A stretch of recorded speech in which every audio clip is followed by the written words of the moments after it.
Sekarang siarannya Ekonomi Weekly. Sekarang per tanggal 11 Juli jam 2 kita rekaman nih Pak. Siap. Ya. Oke, Pak.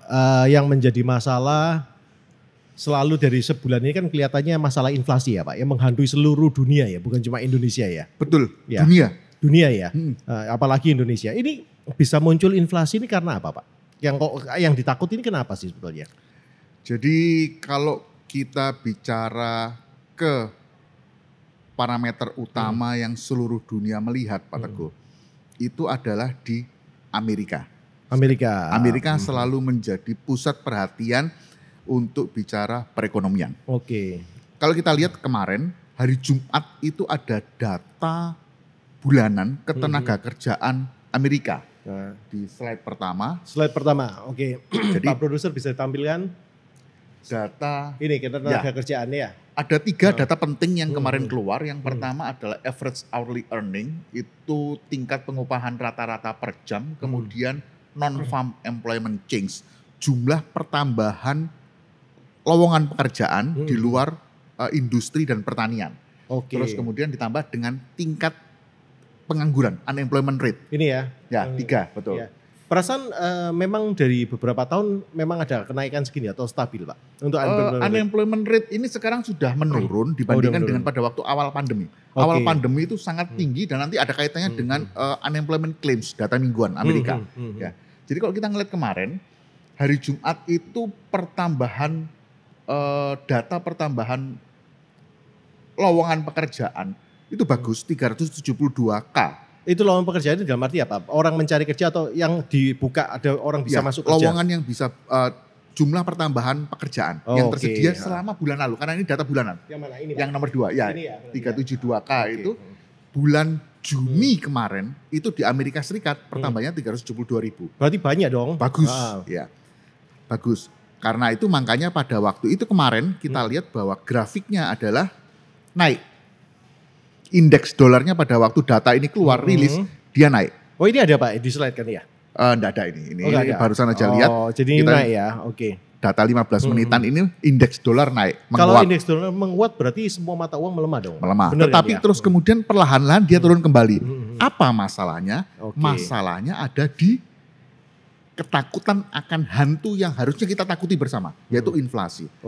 Sebelumnya masalahnya hantunya tetap di inflasi hantunya. Dan orang-orang semua harus mulai paham bahwa ini fakta real yang kita harus sikapi, kita harus persiapkan preventifnya, termasuk yang di Indonesia, rekan-rekan para sahabat.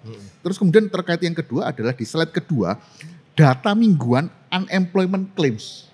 Data mingguan, yang mana yang? Hari Kamis kemarin, yang ada tabelnya itu unemployment claims. Kalau kita ngelihat bahwa, jadi di Amerika itu ada jaminan sosial sehingga orang yang tidak bekerja itu bisa dapat tunjangan sosial sekian ratus dolar begitu. Semakin besar yang ngeklaim berarti apa? Banyak pengangguran. Ya, banyak pengangguran. Tapi kok beda sama yang tadi Pak datanya? Karena data kemarin, data yang sebelumnya itu kan unemployment rate-nya kan turun. Itu kan data bulanan. Nah ini data mingguan setiap hari Kamis. Oh, berarti nanti bisa berpengaruh ke akhir bulan ini datanya. Akhir bulan lah. Kalau kita lihat breakdown di slide berikutnya. Nah, ini history dari unemployment claims minggu lalu dan sebelumnya. Kalau kita ngelihat Pak Teguh, mulai dari Mei itu selalu bertambah dan lebih tinggi dibandingkan dengan forecast-nya. Kalau hijau itu berarti bagus. Tapi kalau kita ngelihat Mei mulai naik ya, 210.000 K itu 200.000, 229.000, 229.000, 231.000, dan terakhir kemarin di 235.000. Biarpun sedikit. Selalu naik. Kelihatannya selama 3-4 minggu terakhir ini kurang bagus. Nah, sekarang ini nanti larinya kemudian tetapi kalau kita lihat ke indeks dolar bagus kok. Kita lihat slide berikutnya. Kita ngeliat slide berikutnya, indeks dolar ini grafik tadi pagi jam 8.47 WIB. Hari ini tanggal 11 Juli ya. Tadi pagi nih ya grafiknya. Kita lihat grafik harian, trennya dia naik. Jadi satu bar ini menunjukkan satu hari. Dia trennya naik. Seberapa naik dia? Sampai 107. Kalau kita ngeliat slide berikutnya, weekly, kelihatan semakin naik. Dia di Februari 2021, setahun setengah yang lalu, dia masih di kisaran 90-an. Sekarang udah 107.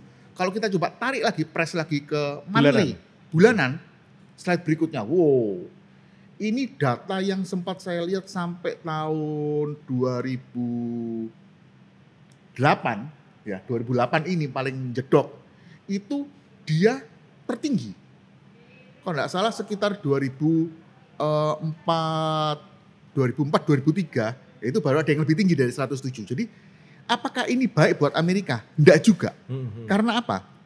Kalau kita bicara ini berarti dolar ini naik, penguatan ini berarti malah produknya Amerika ini tidak laku di pasaran semuanya global. serba mahal. Jadi nggak bisa bersaing kan ya. Dan otomatis karena masalah Rusia dengan Ukraina ada beberapa bahan pokok yang kemudian jadi langka, otomatis jadi lebih mahal. Kalau misalnya kita kurang yakin, kita coba cek data inflasi. Nah, data inflasi di slide berikutnya. Nah, ini berita di bulan lalu 10 Juni pada waktu itu data inflasi Amerika CPI ya pada waktu itu keluar 8,6%. Biasanya berapa Pak? Year on year. Nah, kalau kita lihat, coba lihat grafik berikutnya, slide berikutnya. Nah, mereka ini mulai dari April tahun lalu April 2019 sampai sekarang mereka dari antara kisaran 2% sempat turun ke 0, sekian, kemudian sekarang 8,6.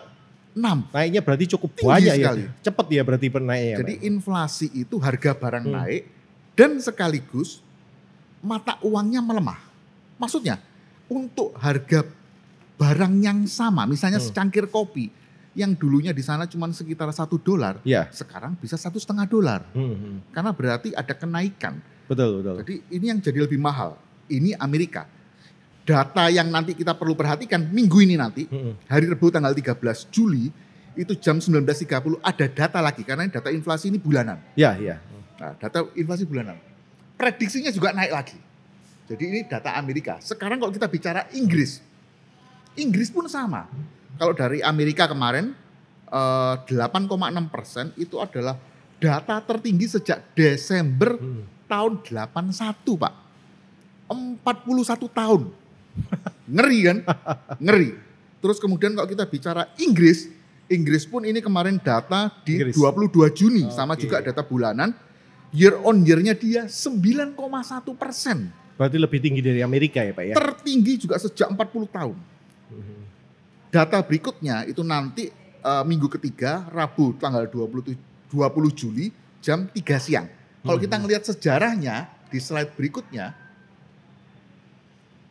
9,1% ini tanggal 22 Juni kemarin rilisnya.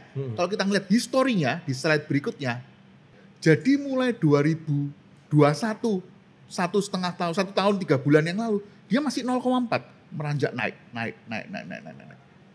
Ngeri Pak. Ngeri. Ini yang kelihatannya ya, kalau saya lihat ya Pak, dari berdasarkan data ya, sejak mulai akhir tahun 2021, itu semuanya bergerak naik ya Pak ya? Nah, kalau sekarang terakhir ini kan lebih cepat lagi naiknya. Lebih cepat naik. Itu karena apa sih Pak, inflasi kok segitu cepatnya ya semua naik ya? Terutama akhir 2021, ada masalah apa ya Pak ya? Ketakutan memang, bahwa setelah pandemi, mereka khawatir, lah ini kita bicara kekhawatiran bahwa ekonomi ini recovery setelah pandemi itu tidak secepat yang diharapkan. Jadi kalau kita bicara inflasi, inflasi itu adalah harga barang-barang cenderung naik. Terus kemudian karena apa? Salah satunya adalah kalau misalnya di Amerika namanya CPI ya, di luar negeri ya, Core Price Index ya. Kalau di sini namanya indeks harga konsumen. Salah satunya adalah naiknya harga-harga kebutuhan sehari-hari, makanan pokok seperti itu. Betul. Terus kemudian ini ditopang lagi dengan adanya krisis Rusia Ukraina. Padahal kita tahu Rusia maupun Ukraina itu eksportir banyak komoditas utama, gandum misalnya. Buat kita gandum itu penting. Karena apa? Mie, roti, terigu dan segala macamnya. Betul. Itu tempatnya akan naik, kan seperti itu. Karena apa? Kelangkaan. Kita bicara hukum ekonomi. Nah, sekarang setelah inflasi yang berikutnya lebih ngeri lagi adalah resesi. Karena apa? Resesi itu adalah GDP atau Gross Domestic Product atau Produk Domestik Bruto. Itu apa Pak? Pendapatan negara? Menunjukkan pertumbuhan ekonomi. Biasanya data ini adalah per triwulan, QQ, quarterly gitu ya. Jadi selama 2 quarterly berturut-turut dalam 1 tahun, kalau pertumbuhannya ini minus, dia berarti mengalami resesi. Kalau kita ngelihat di slide berikutnya, nah data dari 29 Juni, ya, yang USD yang minus 1,6 ya. Dia minus 1,6%. Jadi bukan bertumbuh ekonominya, tetapi malah menurun. Ya. Seperti itu. Kalau kita ngelihat di slide berikutnya,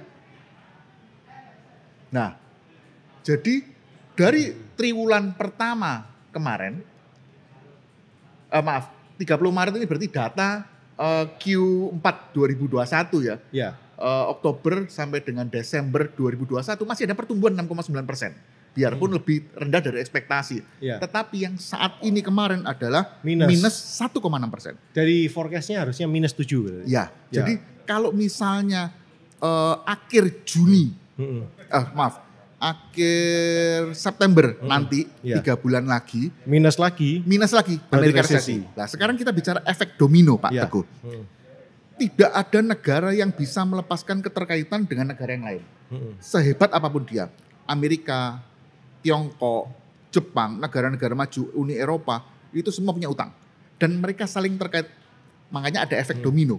Satu negara resesi, Amerika contohnya yang jadi pusat perhatian ekonomi, kemudian resesi, pasti seluruh dunia akan adem panas demam. Gimana caranya untuk kita supaya terhindar? Nah, salah satunya kita harus mulai lebih waspada terhadap pengeluaran yang berlebihan. Untuk sementara stop ekspansi dulu. Untuk sementara kita harus pengetatan ikat pinggang untuk mengurangi biaya-biaya yang tidak perlu. Stop ekspansi, stop pengetatan ikat pinggang. Misal ada dana lebih, nah, silakan taruh telur di dalam keranjang yang lain. Misalnya masuk ke suku, masuk ke obligasi, masuk ke pasar uang atau trading seperti itu. Ya. Seperti itu jadi kami ini Soge Trader Community itu memperkenalkan ada salah satu pilihan kepada masyarakat supaya mempergunakan volatilitas market yang terjadi sekarang baik di pasar uang maupun komoditi supaya bisa mendapatkan keuntungan. Seperti itu. Jadi dalam arti bukan tidak bisa untung ya Pak ya. Masih tetap bisa untung tapi yang penting kita harus mengamati yang data-data tersebut. Harus. Ya. Tapi kalau secara keseluruhan global bahwa memang akan dikhawatirkan resesi tersebut. Ya. Hantu resesi ini semakin menimbulkan kekhawatiran dan kalau kita tahu bahwa market selain bicara teknikal dengan fundamental seperti pertemuan kita sebelumnya, ada sentimen dan ada spekulan. Betul. Sentimen market ini yang kadang-kadang kita susah prediksi dan biasanya bisa efeknya lebih ekstrim. Ya.